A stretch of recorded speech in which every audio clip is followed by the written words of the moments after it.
You're watching a Charm TV special presentation.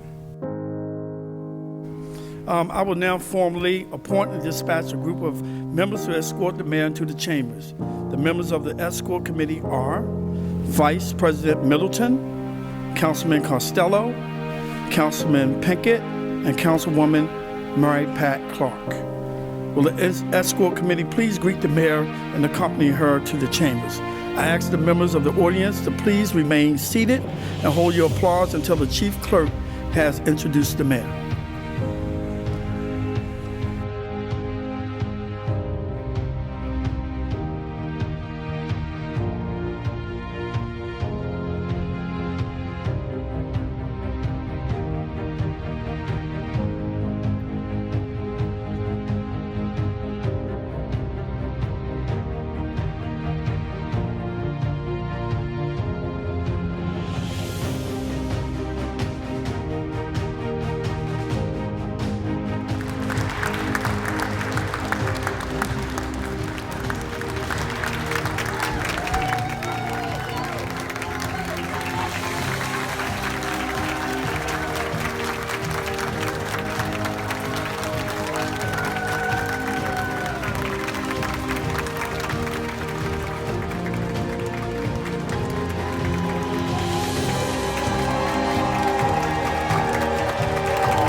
I should say thank you. Is this on? Mr. President, are we ready? We're ready, Madam Mayor. Well, before we get started, I wanted to give you all to give a big round of applause to David McMillan, who is our Director of Office of Emergency Management, and our Interim Director of the Department of Transportation, Frank Murphy, because I think they did an excellent job in removing the snow.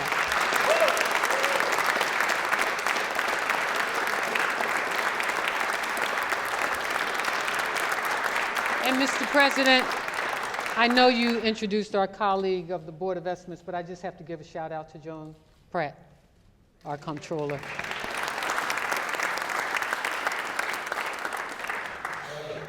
To the President of the Baltimore City Council, Mr. Bernard Jack Young, and members of this honorable body and guests, it is an honor and a privilege to appear before you today to share with you the state of our city from my perspective, and with the support of my team, which includes and is not limited to my Chief of Staff, Tisha Edwards,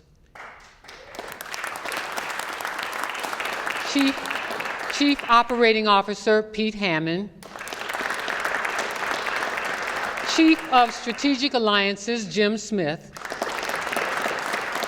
Director of Communications, Anthony McCarthy, Director of Government Affairs, Karen Stokes, and Director of External Affairs, Afra Vance White. And let me just say a special thank you to the over 200 individuals who served on our transition teams. Today marks the 100th day of my public service as mayor of this great city. I can tell you that this is an awesome experience that comes with many challenges, yet many opportunities. I am inspired every day by the children and the people of our city. Today, I will address 5 specific areas that contribute to the quality of life for all of our citizens, areas that we are paying close and particular attention to: education and youth development, public safety, economic and workforce development and expansion, smart cities and effective government, and healthy communities, a driver to our thriving city. Our children are the foundation for the future of our city. What we do for them at their earliest age and throughout will influence their character and choices, which is why I am such a big supporter of Judy Centers, educating our children beginning at 6 weeks of age in all-day pre-K, gives our children a competitive edge as they pursue their education.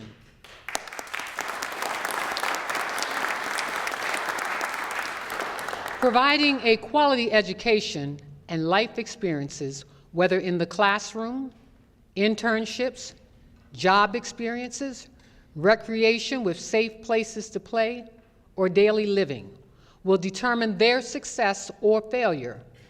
For them and us, failure is not an option. Our school system faces tremendous challenges, with both our public schools and public charter schools clamoring for the same shrinking resources. We must continue to grow our city, not just for the millennials who find it cool to live here, or the baby boomers who find it convenient and exciting, but for families with children to send their children to quality public schools of their choosing. The two fastest growing population in Baltimore are 18 to 34 and 55 years of age and older. The good news for our school system is that the growth in population is at our elementary school level, which is a great sign for the future of Baltimore schools. However, we must address the recent decline in our school system population over the past 5 years, from 84,212 to 82,354, nearly 2,000 students. We must change the state funding formula that no longer favors Baltimore because of the wealth growth in our city, and it does not address the widening poverty gap.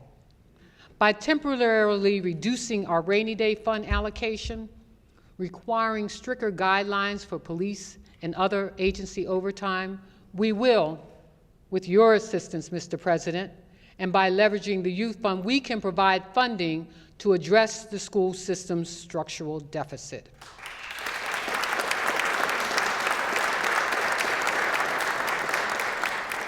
In Annapolis last week, we announced with our state delegation a $180 million 3-year commitment to school funding.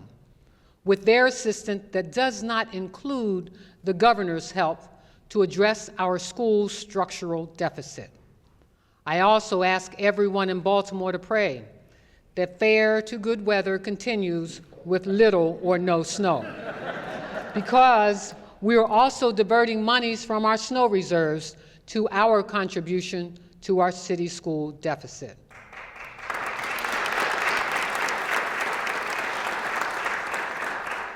I should also say to you that we are also looking at other measures that we can employ to support our schools, as we currently pay for crossing guards, nurses in our schools, and school employee pensions.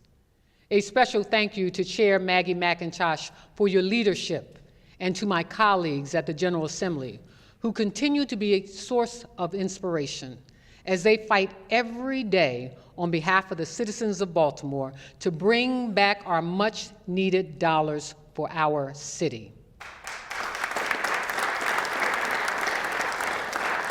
I also want to thank in advance Governor Hogan and the President of the Senate, Mike Miller, who have pledged to assist us in coming up with the additional dollars needed by our school system. I am confident that we will see that help in our state budget around March the 20th, when the budget crosses over in the General Assembly or is sent down in a supplemental.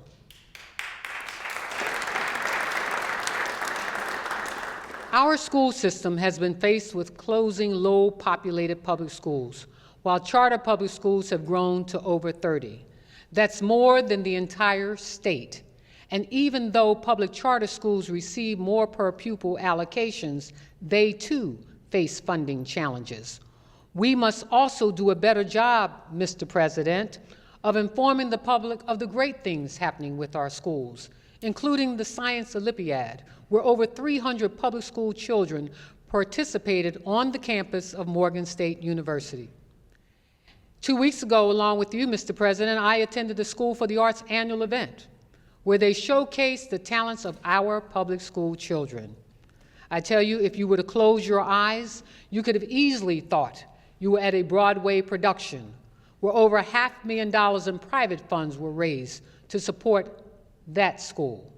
Now, what is the difference between the School for the Arts, Green Street Academy, City Neighborhoods, and the Baltimore Design School from other schools in Baltimore? I can tell you. These schools have a board of directors made up of concerned citizens who believe in quality education and are willing to provide resources through fundraising and private donations to assure those students have the very best tools, teachers, and learning experiences to contribute to their students' success. Public-private partnerships are essential to the success of our city and to the success of our children. Every school in Baltimore should have a board of directors who care about the future of our children and are willing to give of their time, talent, and resources. I challenge, you can applaud for that.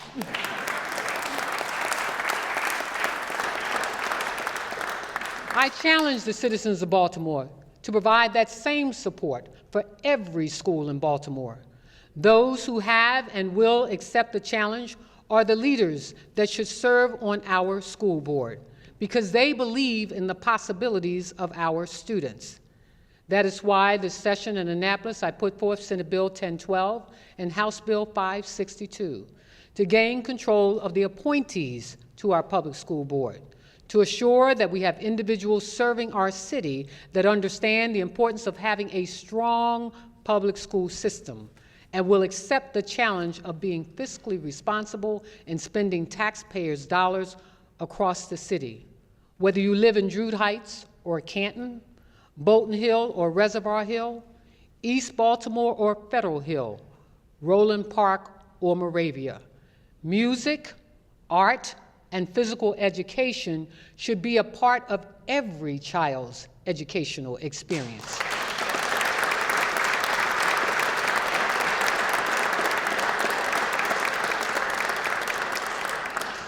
I want to publicly thank Dr. Sonia Santelises, the CEO of Baltimore City School System, for being such a positive leader and really a great partner.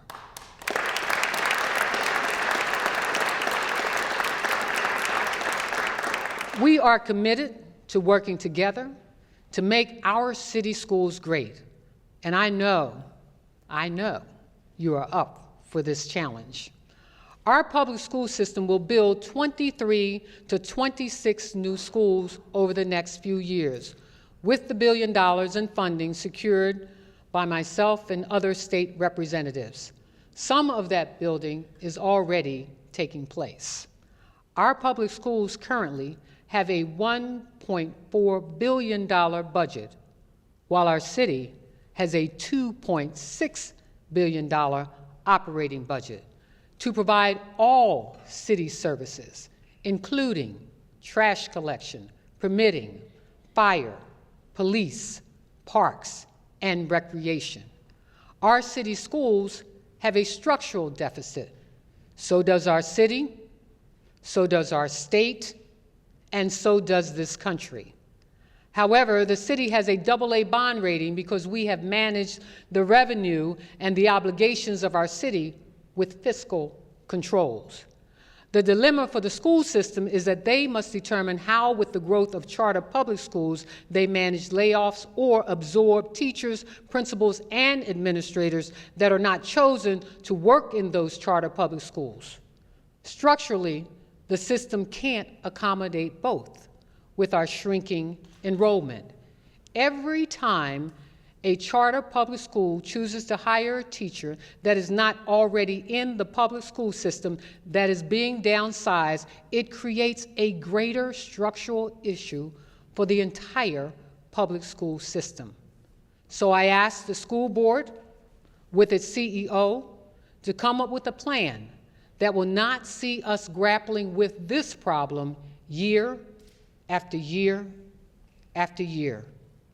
Our goal is to make our schools a part of the community centers of enrichment. Now, here's where I call on the private sector. Don't get scared. This year's Youth Works program has seen our largest number ever of young people applying to work this summer, at 12,500 youth.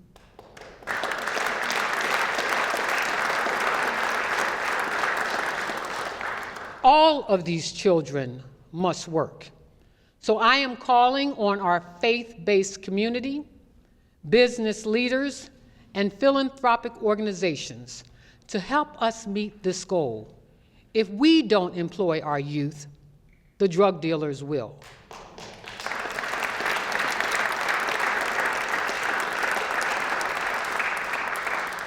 To the church and faith-based community, host a Youth Sunday, or take up a collection, dedicate an offering to employ our youth.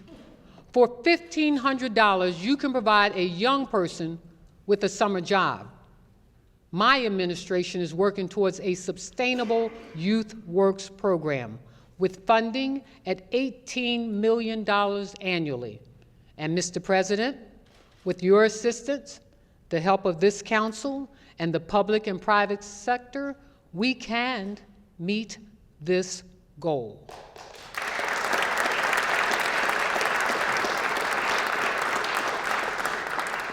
We've asked the business community to partner with us as we take our Youth Works program to another level. I've asked that they not just provide us with the funding, but provide the young people with an opportunity to work inside their companies, corporations, and organizations. This gives young people experiences outside the communities in which they live. I'm always reminded, as a former newspaper owner covering the Miami riots, I told this story several times. It was not the burnt-out buildings that I remember most. It was the 11-year-old boy that stood beside me, who, when I looked into his bewildered big brown eyes, said, "We have no place to work now." Here was a young boy whose entire life was relegated to the 4-square-block radius in which he lived. Ask yourself, as I did, how many young people today have those same thoughts? We could not have achieved the success that we have to date without the generous support of so many companies and corporations and philanthropic organizations. But Baltimore City needs more. And so I call on all of you to help us to meet this great need on behalf of our young people. And remember, many of our young people aren't asking to work not just because they want to, but because they have to. Some of them are nursing drug-addicted parents or are supporting single-family homes. And yes, some want to dream beyond what they see.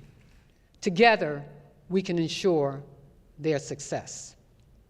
Public safety is a cornerstone to the growth and revitalization of our city. On the first day of my administration, I was faced with individuals, politicians, and advocates demanding that I sign a consent decree that was not on my desk. However, as important as they thought it was to complete a consent decree to help reform our police department at the request of the Department of Justice and gain confidence in the police by our community, so did I, Police Commissioner Kevin Davis, and my team. So thank you, City Solicitor David Ralph, for leading what would have taken most cities at least a year to complete. We were able to do it with 14 and 16-hour days to complete in less than 30 days.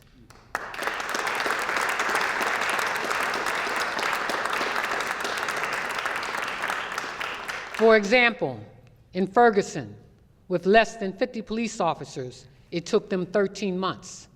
And in New Orleans, with half the size of the police force as Baltimore, it took them 14 months. In light of our latest revelations regarding our police department's corruption, I look forward to the reforms, some that are currently underway. 2 citizens on trial boards are essential to building trust between the community and the police department.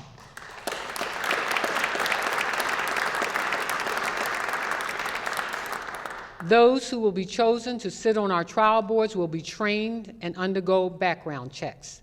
They must be able to understand the complexities of community policing and fairness in judgment of the actions of the police department and the community.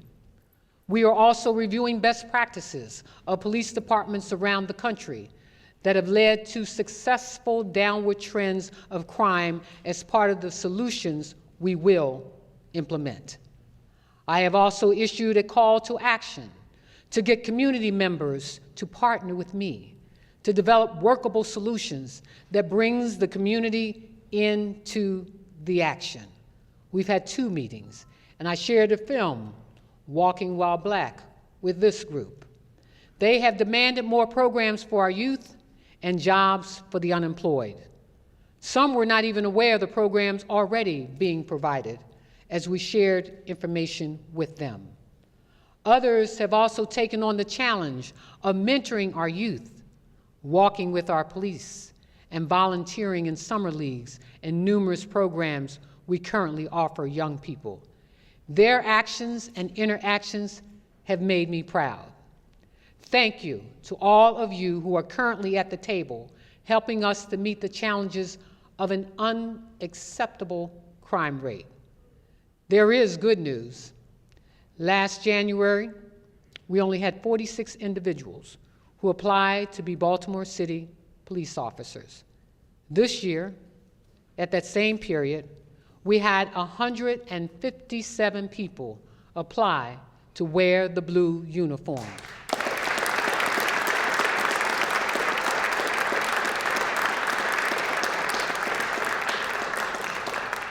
Including my friend Atiba Wise, who I met last year campaigning, who wanted to make sure I got safely to my destination and back to my car.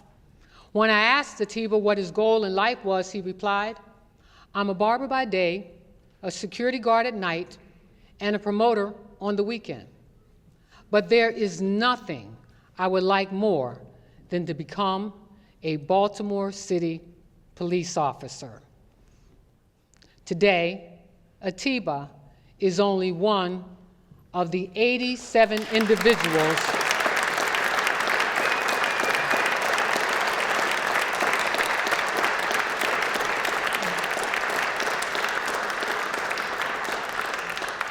currently in our police academy. I would also like to congratulate my neighbor, hey neighbor, Drake Winkie.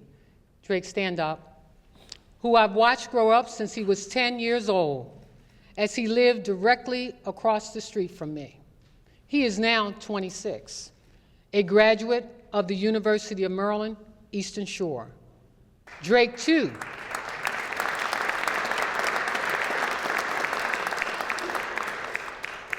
what's so funny is that Drake was also one of the 2 individuals who walked me in my first city council job 15 years ago.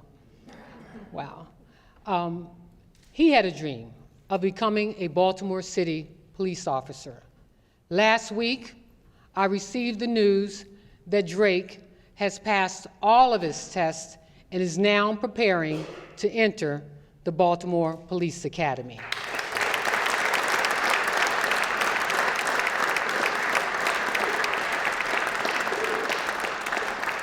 I and the citizens of Baltimore look forward to both of these young men's service to our city.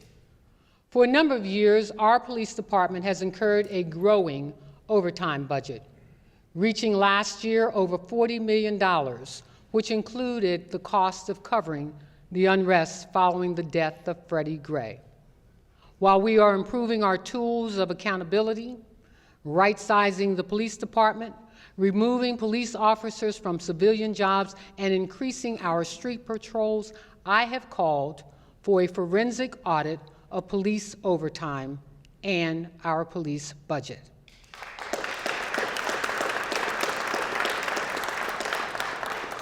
Having the right numbers of police officers for our force is important for public safety.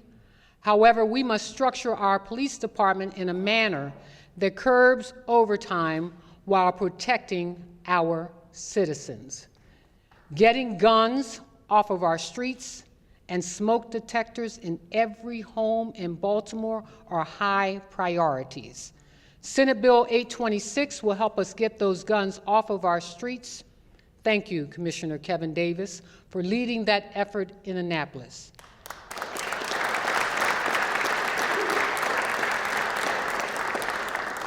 And Chief Niles Ford for having the fire department canvass our neighborhoods along with some of our city council members to install smoke detectors in citizens' homes.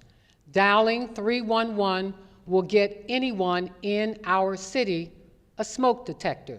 So remember, 311, get one.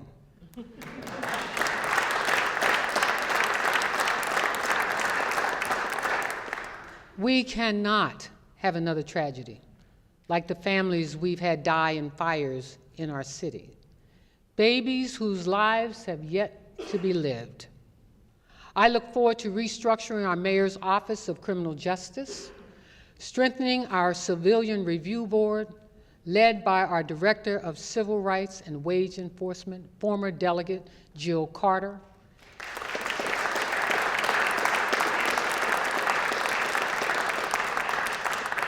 and further selecting an independent monitor for our consent decree. But let me be clear. Even if we were to add 1,000 new police officers to our streets to patrol daily, that would not solve our crime problem.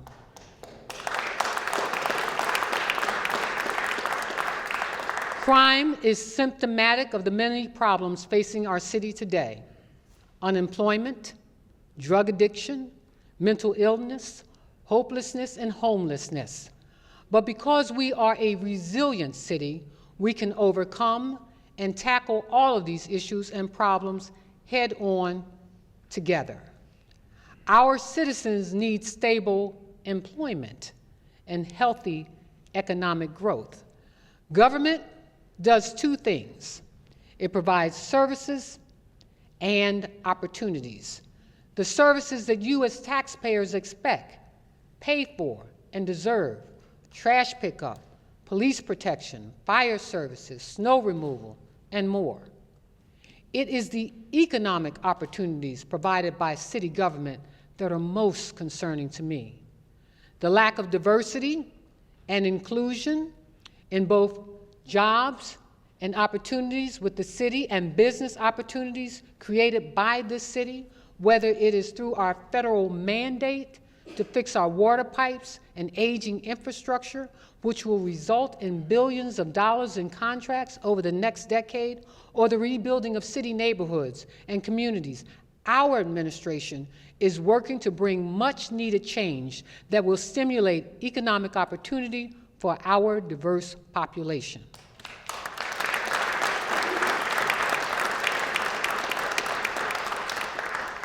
I will never forget my first day at my pre-Board of Estimates meeting, where I was told that pages 1 through 21 are routine. And I replied, I'm new. Nothing is routine. And as I do today and will continue to do, went through every contract that is issued by our various departments where language such as no way to intersect and no MBE, WBE required seemed to be rather routine responses. I have directed my department heads, DPW, housing, transportation, purchasing, recreation and parks, and others that spend millions of dollars to find ways, whether we unbundle or segment contracts to include people of color and minority classes in those opportunities.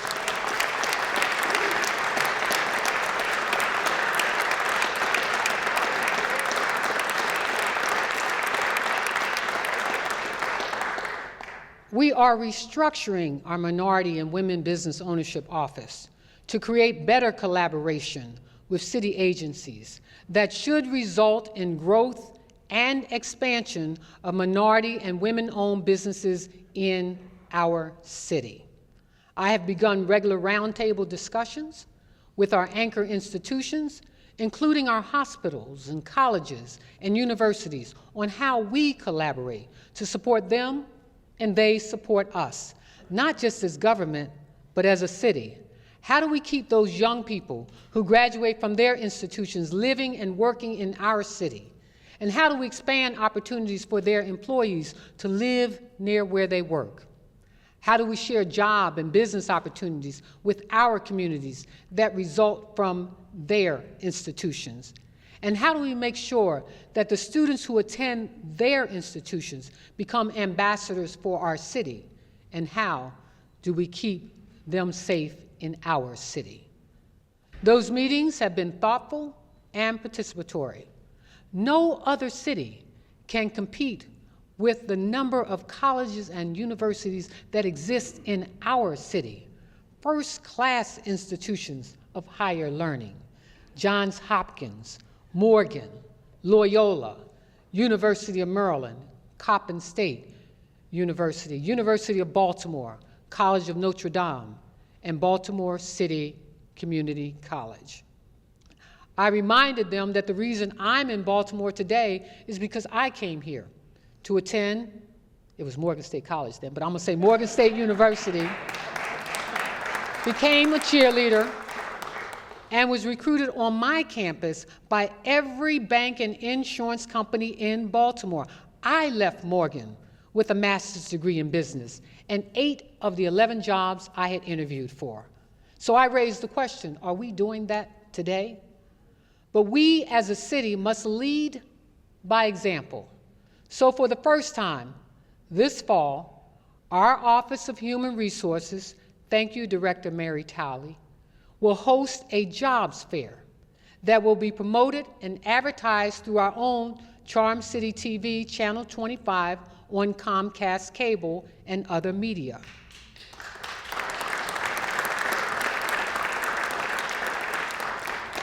Our event will invite the citizens of Baltimore to apply for openings with city government, and we will also ask contractors, companies, and corporations to join us at this event to offer employment and training to Baltimore residents. Today, we have 76,000 people unemployed in our city. Included in those numbers are 10,000 ex-offenders that I refer to as returning citizens that come home to Baltimore every year, looking to be housed, looking to be fed, looking to be trained, and looking to work. I want to thank Joe Jones of the Center for Urban Families, Jumpstart, Living Classrooms, the Maryland Center for Adult Training, and the many programs that take on this challenge every day. With the help of our Office of Employment Development, led by Jason Perkins Cohens, and the State Office Labor Licensing and Regulation under the direction of Secretary Kelly M. Schultz. But we must do more. Again, when I was campaigning last year, I woke up one morning at 4:30 a.m. after having digested the study by the Neighborhood Indicators Alliance, a research arm of the University of Baltimore, that identifies the conditions of our neighborhoods and reports where unemployment is at its highest. The Old Town Mall area was identified as the #1 unemployed area in our city. My thought was, how do I get people working who are unemployed? In today's age of technology, can we download jobs and training opportunities, go out on mobile units to those neighborhoods, and instead of waiting for people who are depressed, have lost hope, and don't believe we care about them or their condition, and share with them the opportunities available for them and get them working? I can tell you at 4:30 a.m. it seemed like a really great idea. But I waited until 7:30 a.m. to call up a corporate executive to share my idea, and he started to chuckle. My first thought was, well, maybe it's not such a great idea. He responded quickly and said, I'm not laughing because it's not a good idea. I'm laughing because I just funded a similar mobile unit for our Enoch Pratt Central Library system. On any given day, you can walk into our libraries and see people doing the job searches. What he also said is that I'm not quite sure they had the concept, one as broad as yours. I explained that I wanted to be able to set goals and measure the success of these units. Thank you for answering that call, Calvin Butler, CEO of Baltimore Gas and Electric Company.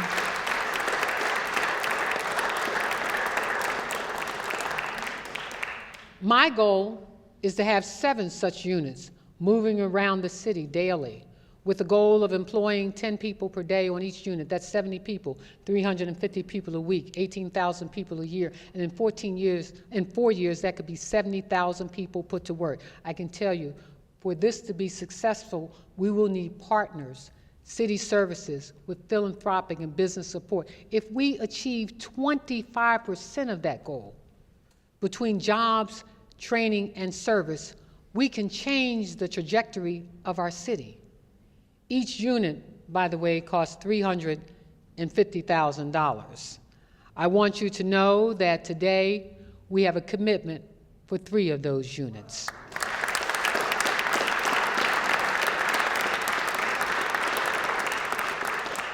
The library will roll out their unit this April, and we will partner with them to enhance their efforts. As we restructure the Baltimore Development Corporation, I want to thank Bill Cole, its executive director, who has sat at the table with the Transition Committee, making suggestions, I'm looking for Bill, as to how to make the organization more effective,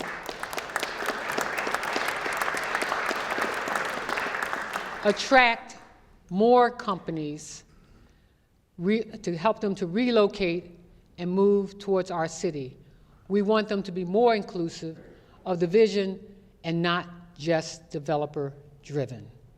A new restructured BDC will provide opportunity to invest in local entrepreneurship and expand 2nd and 3rd locations for businesses that are doing well in other parts of our city and enhance other neighborhoods in our city, like Mustang Alley, a dining and bowling alley, improving much-needed entertainment and sit-down restaurants that are almost non-existent in West and East Baltimore, as well as investing in Baltimoreans who have the capacity to participate in the opportunities to rebuild Baltimore.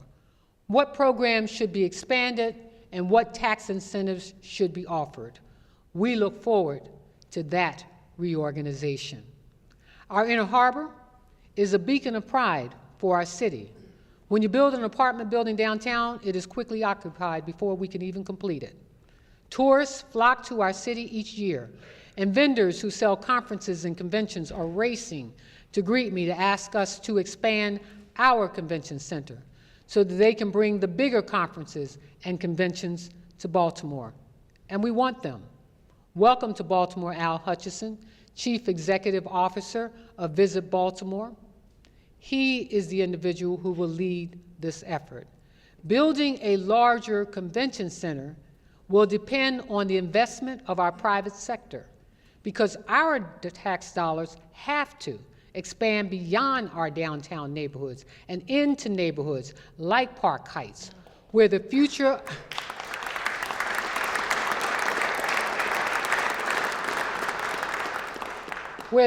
of the Preakness revolves around the ability to attract $300 million in investment to the track. A renovated track can increase employment and economic development in that community and similar communities like East Baltimore, Northwood, and North Avenue. I'm so grateful to Ron Daniels and Johns Hopkins for their continued investment in East Baltimore, where they've extended their commitment to employees of Hopkins at $35,000 each to live where they work.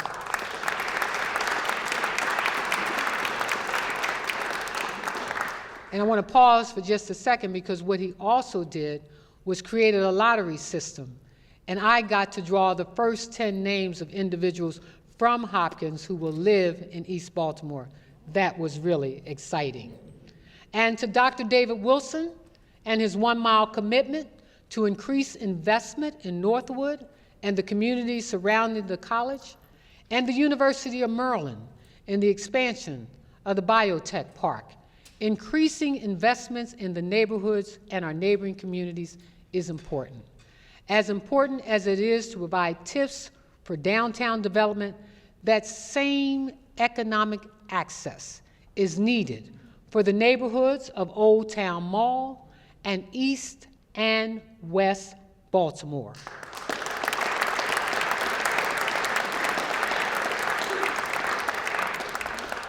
I'm serving notice.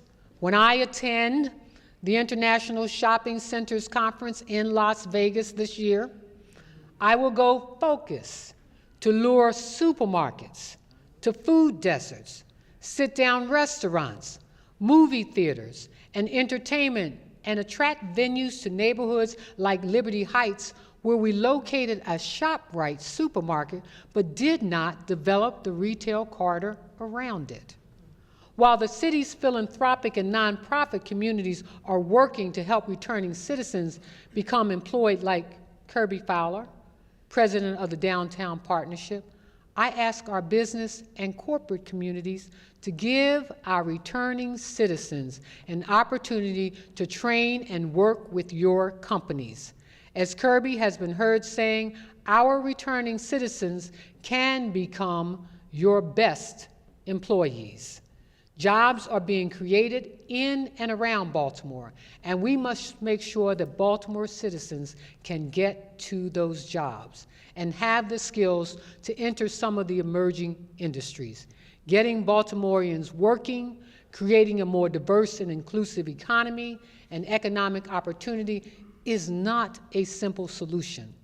It really takes all of us working together to support this goal. Economic growth needs government to be smart. Supporting advances in technology and providing access to broadband are all necessary for sustainable growth. In an age of ever-changing demand and rapid technology growth, government must be more nimble to respond to citizens and business needs. Early in my administration, we learned that our permitting process was outdated. It required several visits downtown and too much waiting to wade through the cumbersome process. I want to thank Pete Hammond and Acting Housing Commissioner Michael Braverman and his team for answering my request to streamline the process and make it available online.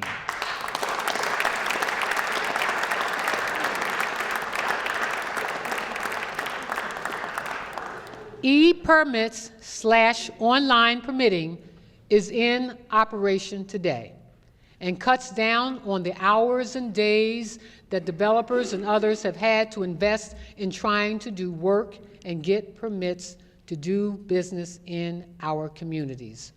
We're also working to reform our entire procurement process to become more inclusive and diverse. Measuring our progress is essential in ensuring an effective government, which is why I'm so proud to announce that we are a Bloomberg Philanthropies city, which through Bloomberg Philanthropies, we will receive $500,000 a year for the next 3 years to increase innovation and bring the latest technology and transparency and measurement tools to our city government while identifying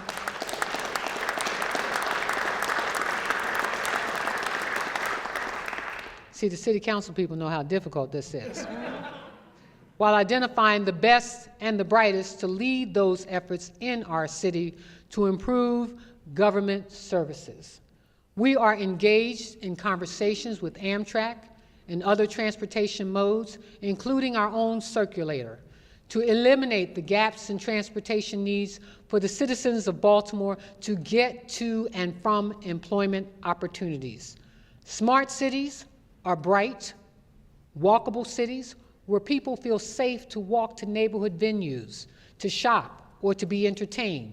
Our goal, working with our city council persons, is to provide 6,000 new lights in neighborhoods throughout the city over the next few years.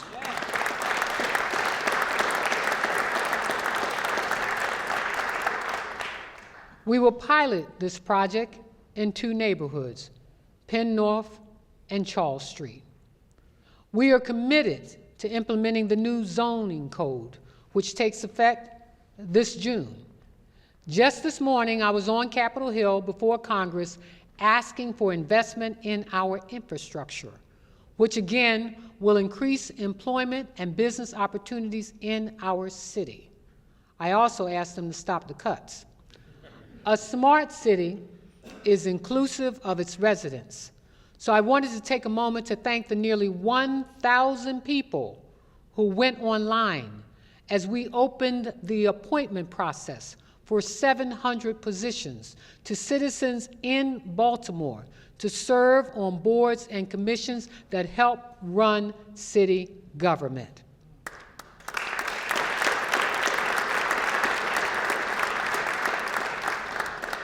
Healthy communities lead to a thriving city. Baltimore is a city of neighborhoods which have shaped its history, character, and culture. But a neighborhood is only as healthy as its residents. I was so proud to join our health commissioner, Dr. Leanna Wynn, who through her own collaborations were able to present the 1,000th pair of eyeglasses to a student in our school system.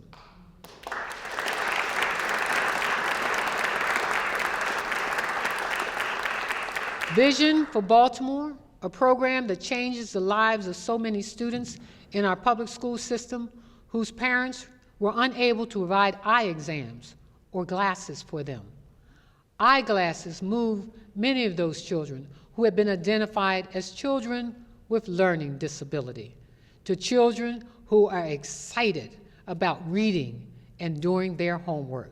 Dr. Sandalisas was there and anointed, what did you call them, the four-eyed?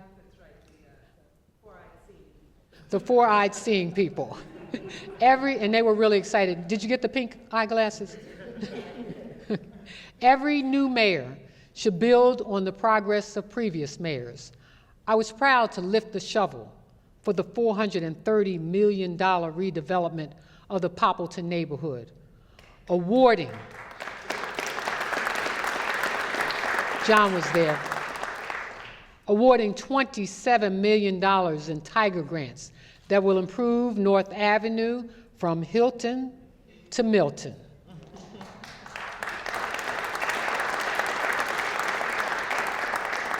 And the Jones Falls Trail will enter Phase 5 to support the bridge over Northern Parkway project. Recently, Mr. President, you and I joined the governor in the 1700 block of North Chester Street and Madison, along with community leaders, our councilmen, including the Reverend Dante Hickman and other ministers, to knock down the dilapidated buildings as part of Project CORE, to make way for community development in that area.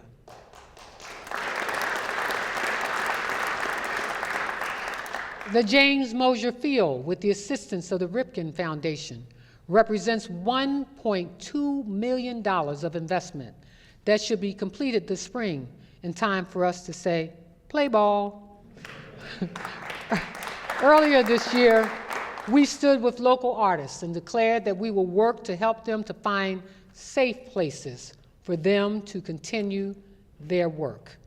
We're expanding Clean Core to help beautify our neighborhoods, plant more trees, and clean up our streets to create healthy environments for us all. We just launched the Green and Healthy Homes Asthma Initiative.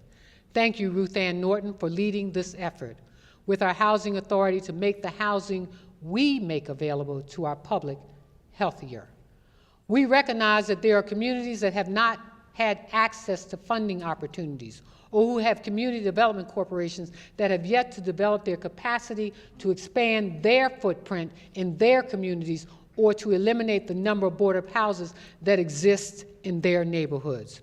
We will help those emerging community development corporations to develop capacity.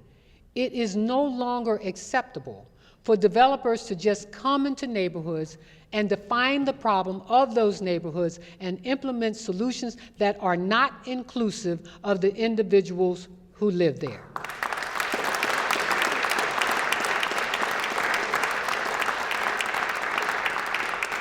We will help those communities develop their capacity and philanthropic communities to develop relationships with them so they can do the work and employ individuals in those neighborhoods.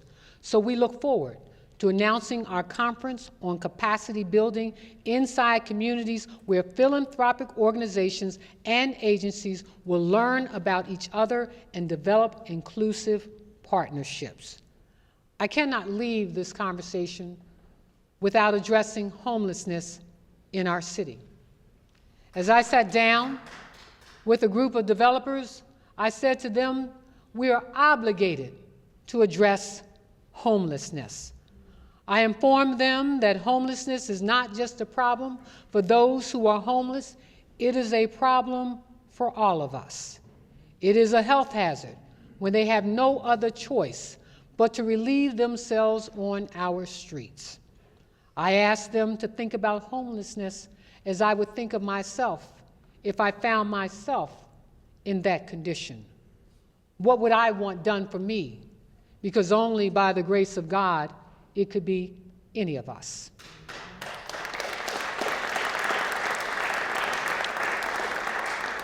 I said to them, I would want a place I could go to, different from a shelter, where I have to share space with more than a dozen people or take a shower under those same conditions. I would want a place where I could come and shut my door, lay down my head, get up in the morning and take a shower, sit up and begin to think about how I face the day ahead. In the middle of that facility, I would want a cafeteria where they can be provided 3 meals a day. And as I was sketching out my concept, I continued. In one corner, I want to be able to provide mental health services. In another area, drug treatment. And in another area, job and job training services, along with babysitting services. As I finished my sketch, they replied, let us help you. We will provide an architect to prepare the architectural drawings. We will build such a facility, expandable for at least 100 people, and we will help you measure its success. Bill Cole has already identified 2 possible locations, and others have chimed in on other possibilities. With the 3,000 people who are homeless, we need a long-term plan, and the United Way, Associated Charities, the Episcopal Church, Health Care for the Homeless, and so many others are engaged in this work. This is one of my #1 priorities, and we must get this done.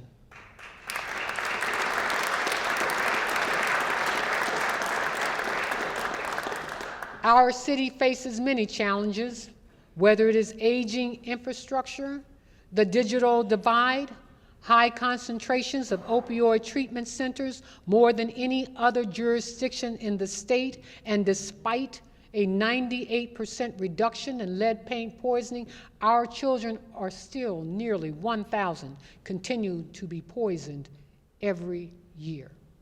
Restoring and strengthening public trust in our police department and an unacceptable crime rate, lack of basic needs in our city schools, including air conditioning, I remain optimistic about our ability to address these challenges. Resources are limited. That is why I'm calling on all of us to work together. While we have reserves to help fund our school system, it is not a practice that the city can sustain. Having a AA bond rating allows us to go to the bond market to provide capital for neighborhood development and revitalization. We must create incentives for people to move in our city so that we can continue to reduce our property taxes. We must always be prepared for emergencies that our city might encounter and be in a position to expand and grow economic opportunities and job creation. We are researching the establishment of a redevelopment authority and the concept of providing housing and ownership opportunities with a lower property tax model to eliminate the number of boarded houses in our city, while increasing home ownership and building on vacancy values by accelerating its mission and creating a renter's tax credit program while expanding affordable home ownership programs in our city. So I want to thank our economic groups, the Greater Baltimore Committee, the Economic Alliance of Greater Baltimore, and others that are working with us to promote a positive image, not just to our tourists, but to Baltimoreans, being led by Sandy Hillman and others. Again, I ask all of Baltimore to join our Solutions Summit, Youth Summit, volunteer to support our schools, mentor our children, serve on volunteer boards and commissions, create jobs, partner in business with communities of color and women, participate on local school boards, and cheer with me for the success of Baltimore as we work towards moving our city forward together.